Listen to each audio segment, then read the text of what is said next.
What's good, everybody? Pete here at Spawn, and if you have just a little time, great, because we're going to tie a little shrimp.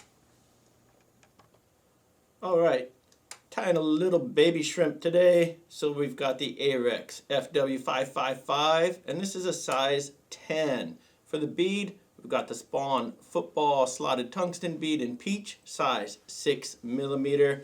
Now let's put that bead where it's not going to move, and of course to do that we're just going to use some lead-free weighted wire wraps, the size .020. I'm just going to trim the front, round that over with my curved scissor.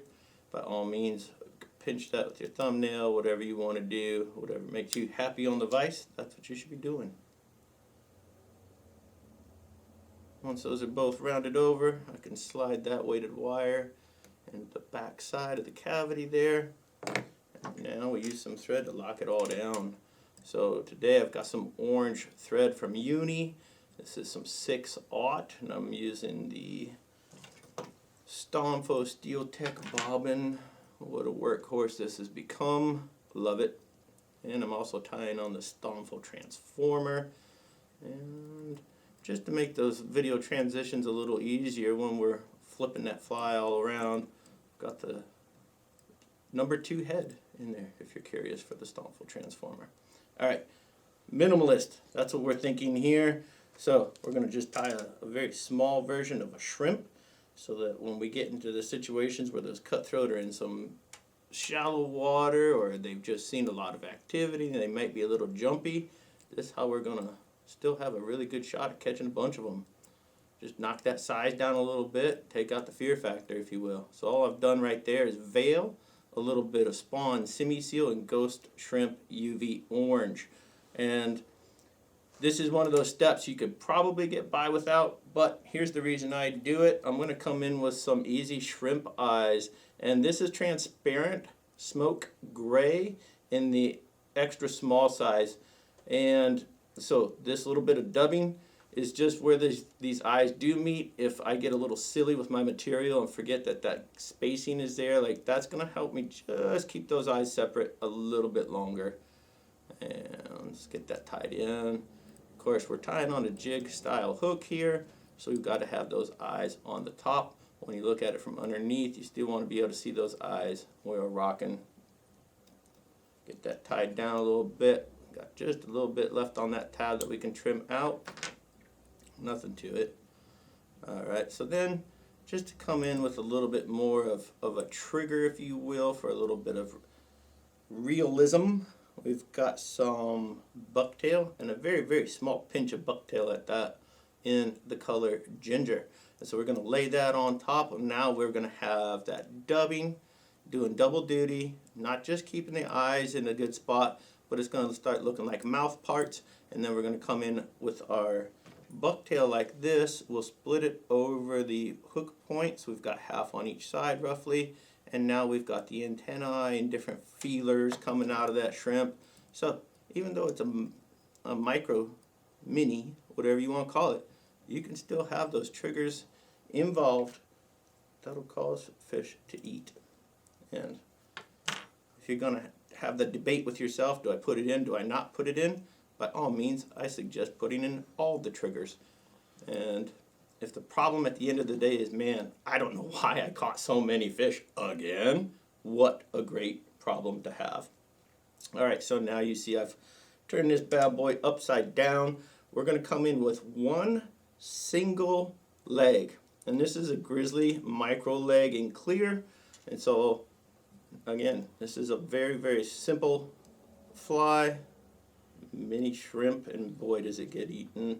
So I'm just going to veil that leg over my thread, get it on top here, and now I can go one to your side, and I'm just going to tie this all the way kind of toward that first bit of dubbing that we put in, but I'm going to leave just a pinch of space, enough for exactly one wrap of thread, and you'll see why here in a little bit.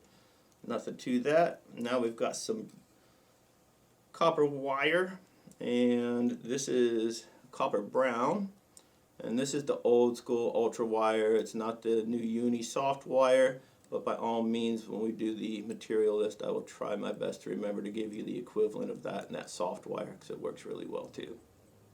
There we go. So now we have a wire tied in that will become our rib. So now we just need a shell case for this guy. And so got some thin skin in fly specks, and this is mini fly specks, tan black. So clear black would work very well if you were tying some mini grass shrimp. There's an olive version as well. You can't go wrong. So get that tied in on top and really solidify that down. So at this point, it's kind of like we're tying a woolly bugger or any other fly with all these components tied in, and then you just put it together, right? Except we've got one more element to add, and that's the body. And so we're going back to the spawn Simi seal in Ghost Shrimp UV Orange, and we're just going to start creating a little dub noodle here. And as far as how much, keep this in mind. It's a tiny little fly. We just need to go cover, cover. So a lot of times, you know, we get into this and we're like, man, if I just do the dubbing really soft, I don't twist it a lot, it'll collapse and I'll have a smaller profile. That's actually not going to work that way. It will collapse, but it'll spread out on you. So go ahead, make your noodle nice and tight, and it'll hold the profile of that body shape just a little better for you in the long run. So let's just start this guy. If I miss a wrap here, I'm not going to freak out, because guess what? We got to come back. So don't be too hard on yourself. Just be patient. You know, it's just like typing on a keyboard. Yeah, you can make a mistake, but chances are it can be undone and fixed. So keep that in mind. There's nothing really we can't redo on tying flies. So getting up to these legs and that wire, and this is why I said give yourself roughly the space of a thread wrap. At this point, I'm just going to get the wire out of my way. Boom, done. Now I'm going to come in front of the leg on my side. I'm going to pull the leg back on your side and get in front of it.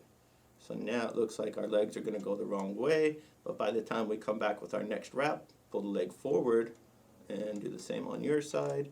And now it's going to lock the legs into position, and it'll look somewhat natural.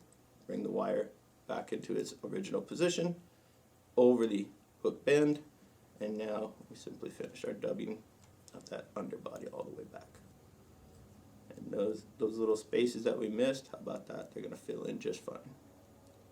Just a touch of excess there. I'll get rid of that. And at this point, I'm going to take one wrap behind my thin skin. All right, so when this thin skin lays down, we obviously don't need this entire length. It would be crazy. So what we can do is kind of get it prepped before we get there. And we know, well, that's going to put me right behind the eyes. I'm happy with that. By all means, if you want to get in there and trim a little crayon tip, if you will, in the front of that, it's going to look more natural. And then all we have to do is see where that hook point comes into play. And we're just going to make one cut right down the middle so that when we fold this over, that's going to sit on either side of that hook point like so.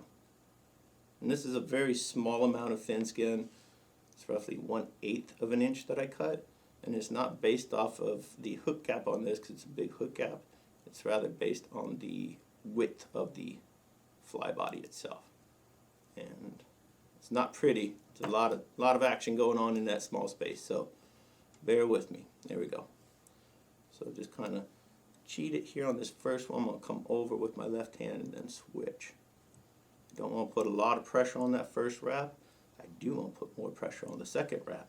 And again on the third. And you see we've kind of got a pattern going now. And now we've got that ribbed shell look. Pretty buggy. Alright, just tie that wire off. 3 good wraps. I'll get one in front just for makes me happy. I'm going to come in and trim out that wire nice and cleanly as possible. And then just use my thumbnail, bend that over. No harm, no foul. Nobody even knows it's there. There we go. Good finish time.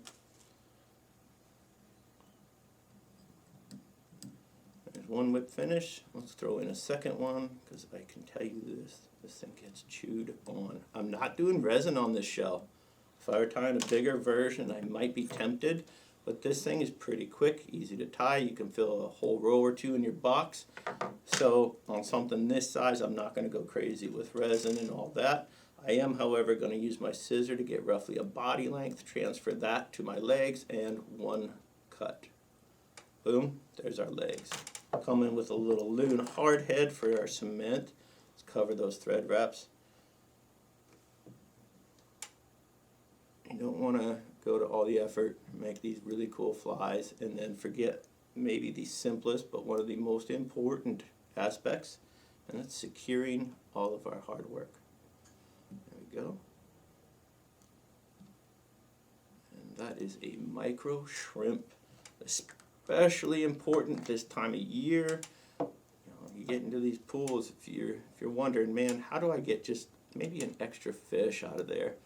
I'm going to pop this in front. Hopefully you guys can still see that okay.